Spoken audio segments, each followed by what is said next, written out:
That's right, I have a new shirt. Sometimes I get new clothes, that happens. This one is entirely my sister's fault.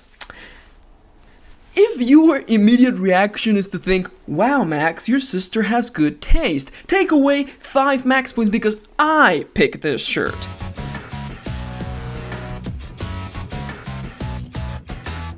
Hello writerly friends, and welcome back to NaNoWriMo Care Package, where I offer some inspiration, advice, and my own personal update on my crazy writing challenge. As always, of course, if you missed the previous update, there should be an annotation in the screen right now. You can click on that and it'll take you straight to it. Without any more beating around the bush, let's actually dash straight into today's questions. Is it too late to start NaNoWriMo? I don't think it's too late to start NaNoWriMo. As I've mentioned before, NaNoWriMo is not about the word count. It's not about 50,000 words. It is ultimately about building the habit to write. You can always sit down and give yourself a word count that you need to achieve every night and just get to it. It's really just as simple as that. It's like saying, oh, I wanted to run the Boston Marathon, but I missed it, so I guess I just won't run now. That's just silly. Go and run anyway. If what you wanted to do was to write a novel, then start today. Like, just because November is over, it doesn't mean I'm gonna stop writing. I'm gonna keep writing through December and through the rest of next year, because writing is part of my profession and I enjoy writing. Really, the only reason why I stopped is because I had to get used to making these videos and I had to release a story seeds book, for which there is totally not a link in the description below. Silliness aside, as I mentioned before, the 50,000 word goal is just simply arbitrary. That's not the point of it, because 50,000 words does not a novel make. I know that it's a lot more exciting when you're part of the whole NaNoWriMo event, but as I've answered in a question like in the first of the month, I like to do the NaNoWriMo hermit approach. I kind of live in my cave, I write, I get my word count done, and eventually, sometimes, maybe if I want to, I come out of the cave and I talk to people about it. I know that I mentioned the solidarity, and that to me is just simply the inspirational element, but ultimately I write because I enjoy it and because it's fun. And as I've said, I'm gonna keep writing. So, just really quick in summary, is it too late? Of course not. Get writing. You wanna write a book? Go write a book. Go write all the books. It's simply just a matter of making the habit. So, start today. Next question. Max, there are a lot of awesome ideas I wanted to use for this story. Should I go back and add them in or rewrite the whole thing? What do you think? This is one of those little problematic questions that I feel springs from the corpse of your outline, basically. And I know because I feel this very same struggle. As I've mentioned before, my stories kind of take on a life of their own and go beyond any sort of expectations that I had and just basically ruin all of the ideas that I had for awesome story moments. And that happens. I mean, as I mentioned in the previous update, a character who I thought was going to be a huge part of the story is just nowhere to be seen. They're gone. They don't even exist for all that I know. Maybe they'll show up later, but for now, they're not part of the story. All of those awesome scenes and awesome character moments they thought they were going to have are just not going to happen. Or at least not happening in this book. And that is ultimately my piece of advice. The story you wrote is the story it was supposed to be. I don't necessarily agree with the idea of going back and plugging in all of the things you thought were going to happen but didn't happen. Again, I can tell you from experience that this is more like, it's not really the outline that's causing this problem, but it is the attachment to the outline that we had. I mean, have I thrown away great lines, great jokes, great ideas for character moments? Of course I have. It's part of the writing process. The story reveals itself to you, and we tend to make mistakes, primarily through the outline. Do I think you should go back and plug them in? I'm not sure. That's really something only you can answer for yourself. And especially if you haven't finished writing the book, I don't recommend you going back in the middle of writing the book. Go and finish that book first, and then worry about adding or taking away, or mostly taking away, which is the entire purpose of the revision process. One more time, I just want to reprise my personal point, and that is that the story you wrote is the story that it was supposed to be from the get-go. The outline is merely just a story seed, a little point from which the story was born, but ultimately grew up to be not what you expected. As I've said a million times in the past, your stories are your children, and if you expect them to be something else that they are not, it's kinda like being a really bad parent. You kinda have to accept your children for who they are and encourage them and treat them nicely and kindly, because who wants to be the sort of parent who's walking behind your story telling it what it should be? Again, just my 2 cents. For the time being though, I kind of recommend you first finish the story, first finish it, take some time off, and then look back at the whole thing objectively, and ask yourself, do I really need to add these scenes? I hope that helps. With that out of the way, let's move over to the next question of the day. Oh yes, it's this question. How do you differentiate between writing that is necessary and that needs to be cut? Before we go anywhere, let's just stop real quick and revise a part of the feedback that I gave you in the previous answer. If you have not finished this book, do not worry at all about this answer. Just ignore it, and once you're done, consider the answer, because I find that I get questions like this always right around this time of NaNoWriMo. It's people who are in the middle of writing and are starting to question what they're writing. They're kind of trying to get ahead of the revision process by how would you call it? Prematurely editing scenes that they actually haven't written. This is, of course, a problem because it's kind of taking you away from the writing process itself, and it's making you second guess yourself, your creative process, your story, and I find that this fear arises from the fact that the story is not following the outline. And it's really, really easy to consider a scene that was not part of the plan as maybe being worthy of getting cut. Personally though, I think that these thoughts have no place in your mind during the first draft. There will be plenty of time to worry about that later. You can cut, you can add, all of that belongs to the revision draft. As I mentioned, if you are still in the middle of the first draft, completely rid yourself of this question. Why? Because I've always liked to think of the first draft as gathering as much clay as possible. There are some people who like to think of the first draft as like the first incarnation of your novel, and I don't necessarily agree with that, because my novels are so radically different between there's a lot of radical change between the first draft and the second draft. Again, I prefer looking at the first draft as gathering clay, and really the more you have is the better, because it's a lot harder adding scenes later. At least in my experience, it's actually a lot harder adding scenes later than just cutting scenes. Now, as to the actual answer for this question, how do I differentiate between scenes that are necessary and those that are not?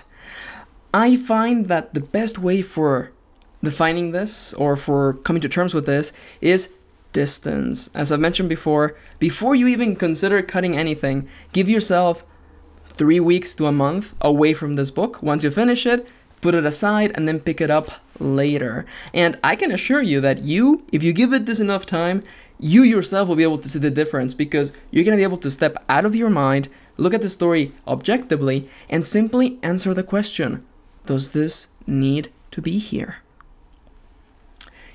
It's really as simple as that. I know people expect there to be more magic and more flair, but it's really just a matter of having distance. When you're in the middle of the first draft, you are this close to the story. You just can't see the details. You're in the middle of the forest. You need to step out and look at the trees. The trees. The trees. That sounds so silly. Silliness aside, yeah, I know that this is one of those answers that are not as special and as cool as people expect them to be, but really it's all about distance. Once you have the distance and you are able to step back and look at your work objectively, you can answer that question easily. Yeah, is it hard cutting out chunks of your writing that you spent hours upon hours writing? Yeah, it's hella hard, but ultimately our goal is to create the best story possible. And that often means cutting out things. Take it from the guy who has revised multiple first pages and has chopped out entire chapters and has gone through the long and lengthy process of revising things that are just kind of a pain. It's tough, it is, but ultimately we're trying to make the best story possible. And I don't know about you, but I would rather go the distance and put in the hours and create a story that stands on its own and a story that I would enjoy. You know what I mean? Yeah, it's more work, but isn't it better down the line though? Just my 2 cents though. Just how I feel about things. Again, in summary, take some time, put the book away, and then once it's done, just simply ask yourself, is this a scene or segment or even character necessary for the story? If this chapter or segment or paragraph or character was not in the story, would the reader have a better or worse off experience? Simple as that. I hope that helps. And now let's move over to the last question, which is a really quick question, and I failed to answer it because I am trash. And that question is, of course, Max, who does your covers? Apparently, like 3 people have asked in the process of like this month, and I've missed every single one of your questions. So let me just answer that question very, very, very quickly. I don't make my own covers. I am the writer. I am a writer, not an artist of visual arts, I guess. I make pixel art, sure, but I'm not that cool. The person who makes my cover arts is an artist by the name of Plaguesworth. You can find them on Tumblr under the username Plaguesworth and on Twitter under the handle Plaguesworth. He is a pretty cool artist who I met a long time ago. I particularly love his art style and I've worked with him for a long time. So we kind of have developed our own system for coming up with cover arts. I particularly enjoy working with him because every time I come in with an idea, I give him a set of parameters, a couple of tweaks and little things he can do with the design, and then he goes his own way and brings me something that was greater than anything I could have ever imagined. So I enjoy working with him very, very, very much. He's done every single one of my covers. He does amazing work, and I feel blessed to have him as my artist. If you would like to contact him, he made a point to tell me that he is in the middle of some transitional process at this very moment. So I believe his email address should still be plaguesworth@yahoo.com. If it's different, it should be on the screen. You can feel free to contact him. As I've mentioned, he is in a time of transition at this very moment, so I'm not sure if he's taking commissions. I'm not sure. You'll just have to email him. With that out of the way, and finally getting that question out of the way, because it's been there for like 2 weeks, and I felt just awful about it. With that done and out of the way, let's move over to my update for the week. Finally, at last. So what the hell happened, Max? I don't know about you, but I had a rather interesting last couple of days. As some of you know, because you follow me on Twitter, at Mr. Kieran, I haven't been talking about my word count recently, because I haven't been writing. Thursdays are just awful for me, because I'm out of the office all day. I get home until like 11 at night, and I don't necessarily feel my best at 11 at night, so writing at that time is kind of a no-no. So Thursday was bad. Friday I had ridiculous amount of work, so I didn't even have a chance to shoot a vlog, which is the thing I hate the most. Like, trust me, I wanted there to be more videos throughout the month of November, and I feel that haven't been doing as great of a job, and that makes me feel bad. I know you shouldn't make me feel bad, but it's what's happening. Regardless of that, what else happened? Well, Thursday was bad. Friday was bad. Saturday, I was out all day dealing with family things. I think some of you saw a couple of silly pictures that I posted, which was my way for coping with how not happy I was about not getting work done, because those 3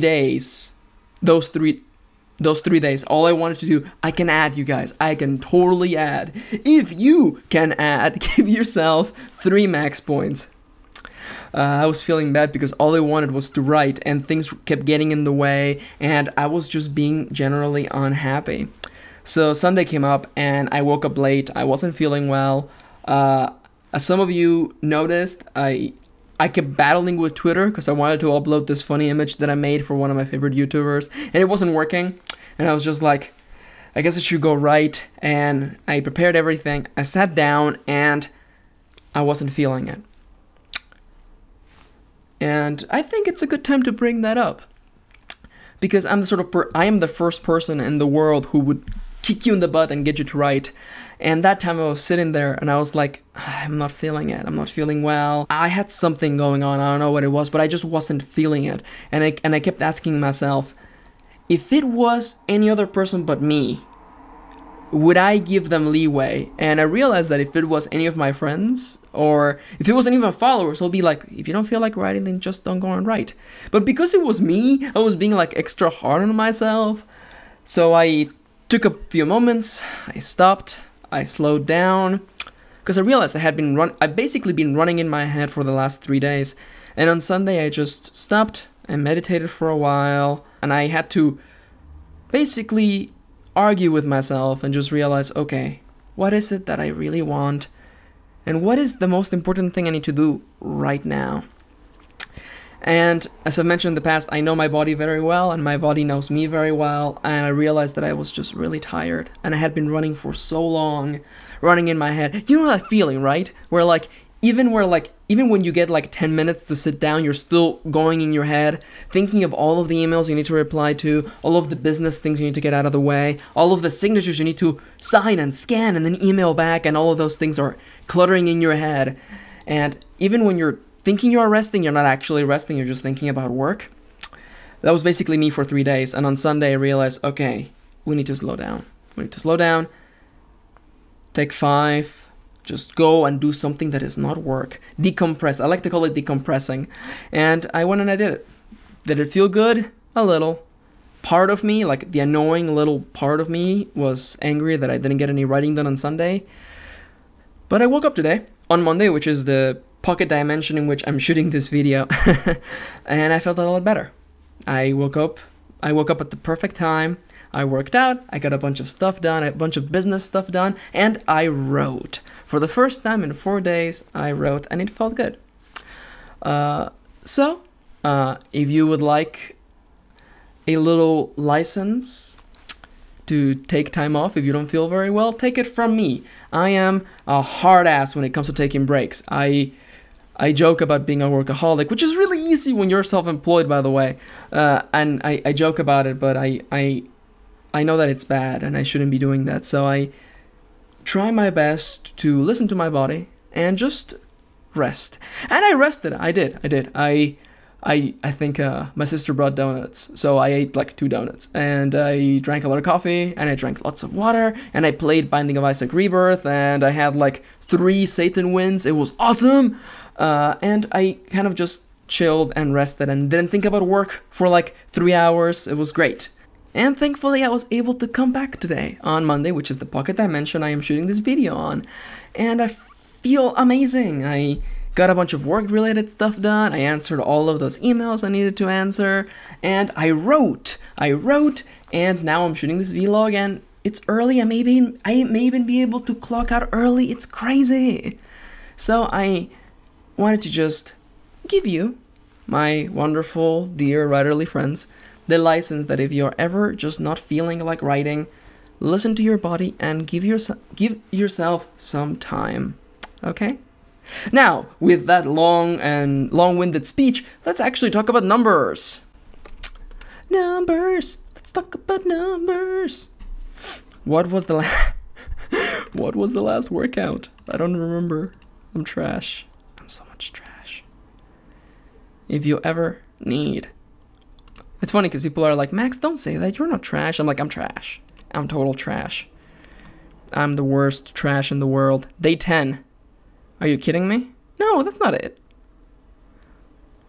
Oh, I actually have 3 days to report on. That's crazy. So that was perfect. I actually have 3 days to report on. I totally did not plan this to happen. Great.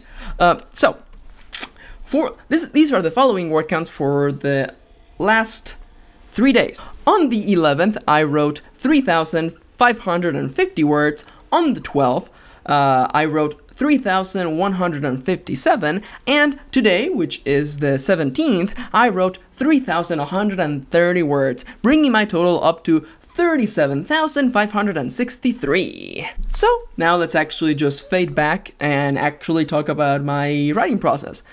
The story is actually coming pretty close to completion. Like, I mean, I know right now I just know that I'm not gonna get to write 3 books. Not at the pace that I'm going unless I just start going crazy. Which I might, I don't know. You don't know me, I'm crazy. But for now, I know that there's basically 2.5 chapters left in shoujo. I have the final showdown, which will probably go long, knowing myself, an intermission, and then the epilogue, and then it's done. And it's good that I'm finally at this point because I have a couple of questions I'm going to answer, and it's good because I actually finally know what this story is about. It took me like 2/3 to realize, and that's usually how my writing process goes, so I'm happy about that. Aside from that, yeah, this story has gone long. Right now, as it is longer than my regular novellas, which I shoot for them to be like 35,000 words, and now this one's already at 37, and there's still like another 7,000, I think. At least 7,000, though the final showdown will probably go long. I mean, it's entirely likely that chapter will go 5,000. So, I mean, we could be looking at a maximum of another 9,000 words before this book is done, which I want to get done within the next 2 days. I mean, because I at least want to get 2 books done. So, and I think I can. I just have to get back into the flow of things and maybe not get stopped by Thursdays.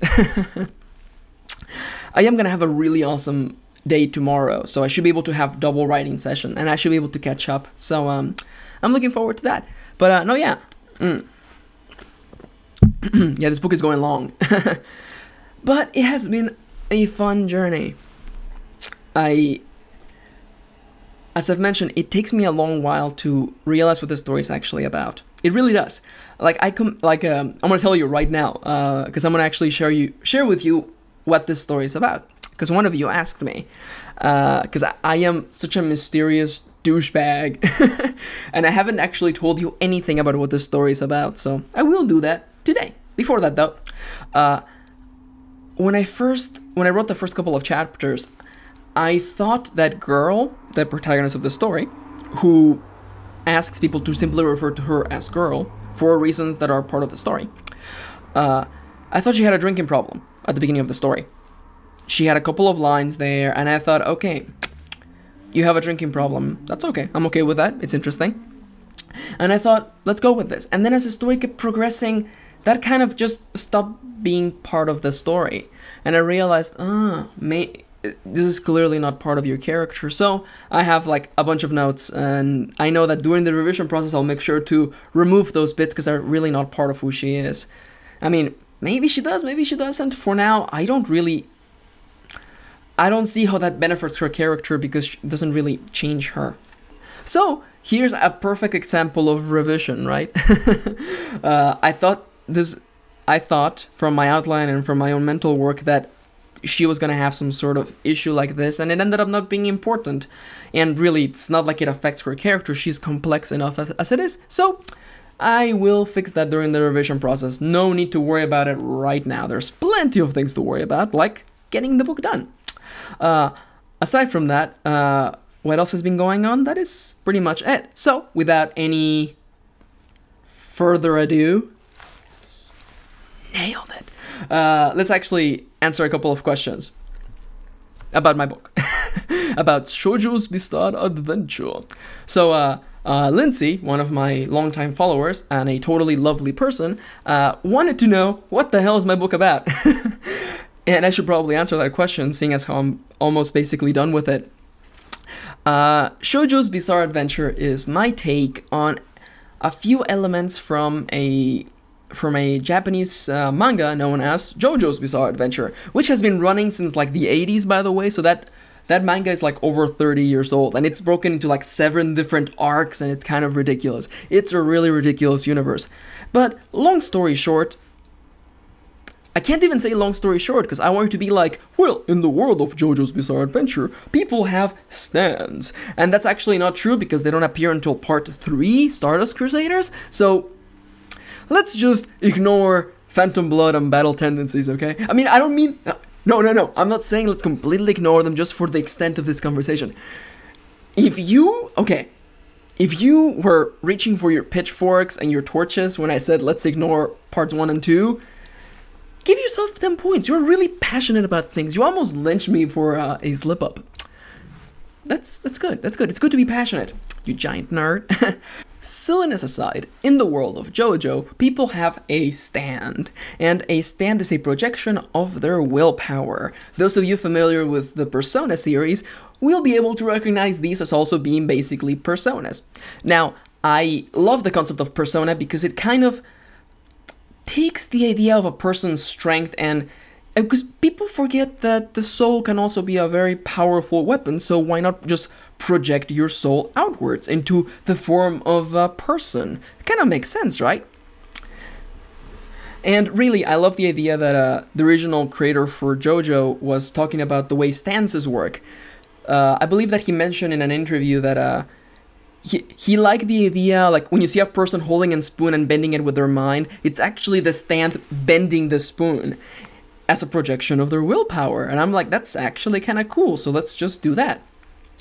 Now, the one thing that I don't like about Persona and JoJo is that, well, I'm really kind of, well, just basically the things I don't like about fantasy and science fiction in general, that people never explain how things work and why they are the way they are. I'm just kind of a really nosy person for lore that way. So I wanted to create a story with the similar element where people have the ability to project their willpower outwards in the form of another being, and also create a mythology behind it. And that's what I set out to do. In the story, Girl has led kind of a really difficult lifestyle. She kind of lived on the streets, and through a series of ridiculous actions ended up in a fighting ring, basically, in a place called the Arena, and she basically beat up people for a living. Makes sense, right? The book begins with her being in the middle of a fight that goes wrong. The fool she's fighting pulls out a gun and things go downhill from there, and through a series of inner reflections as she thinks she's about to die, she comes to terms with the person she really is, or the things that really mean the most to her, and this triggers her to release her aruma, which is what I call them, this projection of her inner willpower, and with it she's able to defeat this person who would have killed her any other way. Now, through a series of other events, she ends up meeting someone who also possesses an aruma, and this person requests her services in a particular mission. And what I have been enjoying so far is creating this mythology for where the aromas come from, why is it that some people have them and some don't, and because the thing that gets me is that if this is so powerful, why hasn't anyone taken advantage of it? And someone has taken advantage of it. Someone has created an entire dynasty of taking advantage of this. And I've created my own arcana for the aromas. Those of you who are familiar with JoJo and with Persona know that the stances and personas are based on the tarot. I've created my entire new arcana for that because I'm a giant nerd. Surprise.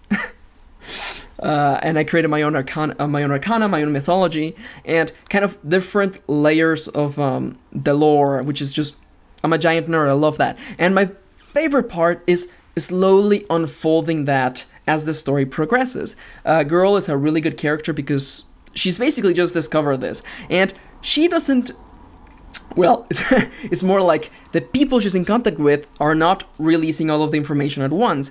One, because they know no one will freaking believe them, and two, because there are certain things that you're better off not knowing.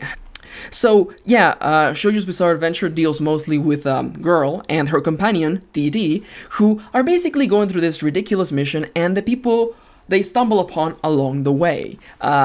Things seem... What I've enjoyed the most is that it seems that the story is going to go in a really, really classic anime way, and then just everything goes to hell, and I just spin that around, and it's been really fun to write. Ultimately, if I had to tell you what the story is about, it is ultimately, I feel that this story is about people coming to terms with who they really are, with a, not backdrop, with the front drop of crazy, ridiculous action. If you are all familiar with JoJo's Bizarre Adventure, you know how ridiculous it is, and how ridiculous the action in this is, though I have more of a serious undertone. It's a little serious, I mean, because there's a clear contrast between girl, as she narrates the story, who is clearly someone, a version of her from the future clearly telling the story, and the girl we interact with. So you notice that there's a bit of a gap between who she's going to become and who she is when the story begins, and I think that's really fun. This is the sort of thing where like I can just keep going on and on and on and on for hours because I just really enjoy writing, and I enjoy talking about my stories because I'm a giant nerd.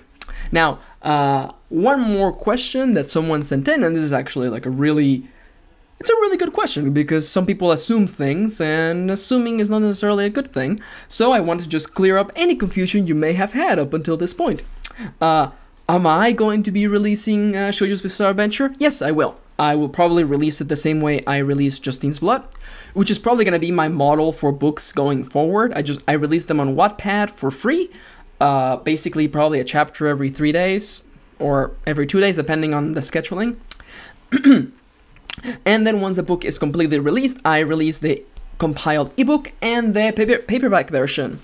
That's the way it's gonna go. I'm not sure if I am going to be doing a paperback for Shoujo, primarily because of legal things. I really want to have the name be Shoujo's Bizarre Adventure, but I don't know if I can actually do that. I'm gonna have to go check. I think it's protected by the whole parody thing, you know, kind of like you have parodies of other books, but I will see. And if I have to, I will change the name, because that is really the only problem.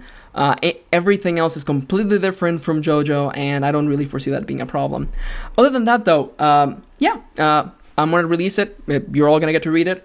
As for a time table, a time point, a time idea, I can't speak apparently. I don't want to give any promises, but I am going to... It's going to be like the project I release in between books. 1, because it's fun. 2, because I really enjoyed it, and 3, because it's a good way to get me back into writing, especially between those moments when I'm releasing books. I know that I am going to be revising it probably in the middle of December, so I don't know, end of January, I think. I'm not sure. Now, again, no promises, just if you want an idea. I want to get back into releasing books, because I kind of enjoy writing books, and it pushes me to keep releasing stuff. So yeah, that's kind of my plan for the time being. Again, just to answer that, of course I will release books, because I want you all to read about my dumb gay babies, so there you go. And I think that pretty much covers up about everything I wanted to talk about. Again, apologies for the lack of videos recently. I've been really busy with work, and it's not only been killing my videos, it's been killing my writing, and I hate that. So let's get back into writing, let's get back into making videos, and let's get back into having fun. As a final little bit of a note, I recently uploaded a video where I offer a few kind words to everyone doing NaNoWriMo. If you haven't seen it, I recommend you do.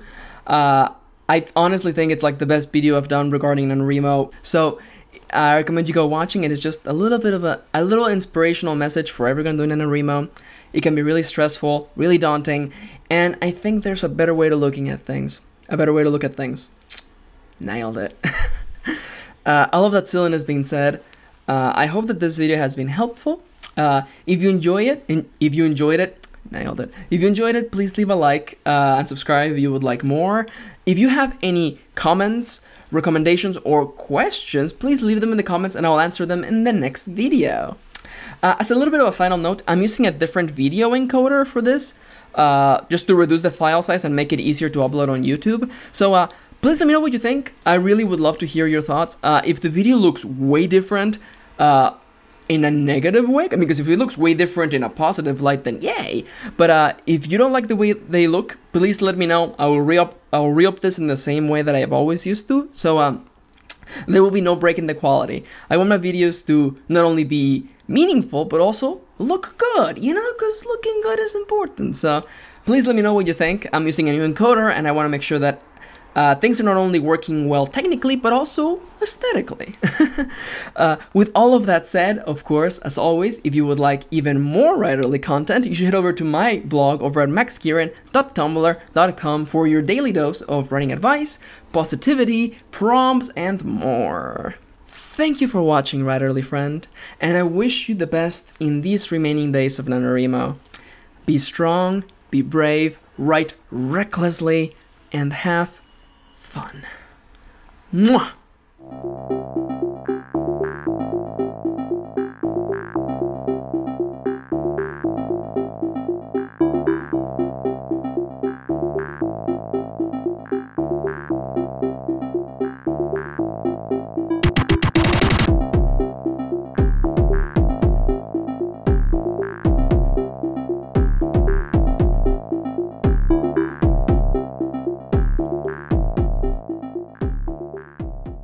So you want to know how scum I am? Like how awful trash I am?